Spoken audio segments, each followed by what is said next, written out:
gate. It's the east gate. It's known as the Mercy Gate to Jerusalem. As you can tell, it's been sealed up for a long, long time. The entrance stands before you. The eastern portal they call the Mercy Gate of Jerusalem. You can see it has remained locked away for centuries upon centuries. What began was utterly mundane, a burst water line beside Jerusalem's ancient eastern entrance. Municipal crews arrived, anticipating nothing beyond standard maintenance work. They hammered through the pavement, broke into the soil, and readied to fix the damage. Then their equipment halted unexpectedly, not from striking something solid, but from finding emptiness. Air existed where none should. They stopped, confused. Their tools detected a flawless, hollow space beyond the exterior barrier. Not weathering, not a natural fissure, but an actual chamber. What existed behind that closed entrance wasn't merely rock and centuries. It was a concealed chamber. The crew requested additional support. A tiny camera was inserted through a narrow opening. The screen revealed stone particles, undisturbed blackness, and then something more. A surface remained whole and undamaged. Upon that surface, something was etched, though not by conventional means. It appeared seared into the rock itself, not in Hebrew script, not in Arabic, not Latin, not even in Greek. A solitary symbol, crude yet commanding, extraordinarily old. The location was cordoned off immediately, though not before one photograph was captured. Once that picture escaped, everything transformed. Some declared it identical to markings discovered on ancient temple vestments. Others believed it reflected what the prophet Ezekiel had foretold, an entrance that would stay closed until the prince's return. Nobody could reach consensus about the symbol's meaning or its creator. Still, something felt amiss. Not malevolent, not damaged, but conscious. 48 hours afterward, the earth moved once more. A gentle tremor, a quiet splitting sound. The same crew, now silenced by authorities, observed quietly as the sealed entrance quivered for the second time in 500 years. For generations, the eastern entrance, called the Golden Gate, has gazed toward the Mount of Olives with silent resistance. Unlike Jerusalem's other passages, this one stays blocked. Massive stone barriers fill what should be an opening. To many, it appears merely as a wall, an artifact, a tourist snapshot. Yet its history is far from simple. In the year 1541, Suleiman the Magnificent, Ottoman Empire sovereign, commanded the gate be closed permanently, not for architectural reasons or protection, but due to prophecy. Jewish traditions and subsequent Christian predictions described a Messiah, a sacred figure who would enter via the eastern passage. The gate wasn't blocked with cement, it was blocked by terror. Additionally, to complicate matters further, a Muslim graveyard was positioned before it, based on the notion that a Jewish holy figure wouldn't traverse through it. The statement was clear: you are unwelcome. For 5 centuries, the stones remained silent. No conflict reopened them. No kingdom tore them down. They stayed undisturbed until this moment. Because below the gate, concealed beneath layers of soil, someone had previously carved a hollow, a chamber that belonged to no modern building project, a chamber absent from the city's plans or sacred writings. Now, 500 years afterward, that chamber was stirring once again. Nobody had entered inside, yet already conversations began. Not from officials, not from researchers, but from those who continue studying the ancient scriptures. Some declared the seal was deteriorating. Others claimed the gate was awakening. A few murmured that the one destined to pass through was approaching. This was merely the start. 2 days following the finding, the gate moved. Not dramatically, not enough to collapse, but sufficient for anyone nearby to sense it physically. A gentle tremor, almost resembling a pulse. The watchman on shift pressed against the wall. He sensed the stone responding slightly, as though something within was throbbing. He reported it immediately. They dismissed it as nothing. However, that evening, he couldn't rest.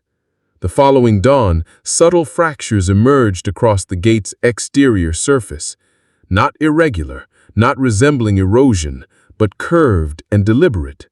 They twisted into a ram's horn pattern, then spiraled into something crown-like. Stone doesn't fracture in such ways naturally. The news traveled rapidly, initially through whispers in the ancient city, then through underground networks. Within days, the image of the cracks forming a blessing became widespread in prophetic communities. A scholar from Hebrew University suggested the designs matched priestly blessings from Numbers. May the Lord bless you and protect you. Others were less romantic. A geological expert proposed the stone might be responding to underground pressure from a potential void collapsing or moving below ground. Yet that couldn't account for the audio recordings, because the same watchman returned the next evening carrying a voice recorder. He positioned it at the gate's foundation, allowed it to operate until daybreak. Upon playback, it wasn't quiet. It was respiration, slow, measured, profound, like something enormous resting behind the barrier. Within the secret chamber, the camera had only observed one surface, though it was sufficient, because what it revealed wasn't merely a symbol, it was communication. Some claimed it matched markings discovered on early temple clothing, particularly those of high priests. Others contended it was pre-Hebraic, connected to an even more ancient agreement. Then someone observed something below the burn mark, dim, almost invisible without thermal imaging. A term etched, not with instruments, not cut with a blade, but burned into the stone. One word: prepare. No creator, no mark, no timestamp. Though there was a timestamp. Directly beneath it, a worn number sequence that corresponded exactly to the 1967 blood moon year, the identical year Israel reclaimed Jerusalem, a year many academics already consider a prophetic catalyst. What were the chances? The revelation disturbed even doubters. This was no longer about stone. It concerned timing, about messages placed where only advanced tools could locate them, about something or someone marking moments behind rock. Speculation erupted. Some believed it was a warning. Others claimed it was a timer. Yet nobody disputed this. Someone intended this discovery to be observed. Someone or something knew we would be monitoring. That identical week, people throughout Jerusalem started experiencing unusual dreams. Not dozens, but hundreds. A rabbi described a figure in white whose feet remained above ground, who approached the eastern gate and lifted no hand, yet the gate opened regardless. A woman recounted music in her sleep, ancient woodwinds and temple harps playing from below the stones. A student from a nearby school reported hearing tapping within the wall, though not to exit, but to enter. It seemed the gate wasn't merely reacting, but communicating. Psalm 24:7 began circulating again. Lift up your heads, you gates, and the King of Glory will enter. Were the gates raising their heads? One individual insisted the dreams weren't dreams whatsoever, but visions, he muttered. The wall is recalling, and when it recalls enough, it will unlock. Still, these were merely dreams, correct? As the visions grew stronger, so did the audio. The second recording device positioned at the gate's base captured something far more unusual than breathing. It was chanting, though in no recognizable dialect. Some proposed ancient Hebrew, others maintained it was celestial language, matching phrases from apocalyptic Jewish writings like 2nd Baruch or 4th Ezra. An archaeologist positioned a camera, not to record the wall, but to observe luminosity. At precisely 3:33 in the morning, he captured it. A pale vapor rising from the fissures. It lingered, gleamed, then vanished before dawn. No moisture, no mist, no atmospheric irregularities documented. Yet only when the camera focused on the gate did it flicker. Only then. Every examination for structural weakness returned normal. No movements in the adjacent stone existed. No subterranean seismic events, and no signs of weather deterioration. So why was the gate acting like something alive? And why at this moment? Some claimed it was merely stone settling with age. Others labeled it collective delusion, yet the sounds continued, and nobody could clarify how a stone gate could murmur scripture. With news restrictions and security barriers surrounding the location, only select scholars could examine the footage from within the chamber. Among them was Dr. Eli Navan, a specialist in Second Temple architecture. He wasn't disturbed by the symbol on the wall, but by the ground below it, what seemed to be a blocked tunnel opening, direct, slim, angled slightly downward, carved too accurately to be natural. Navan suggested it matched ancient priestly passages used by temple officials to travel between sacred areas hidden from public view. He retrieved old architectural plans and rabbinical documents. A design appeared.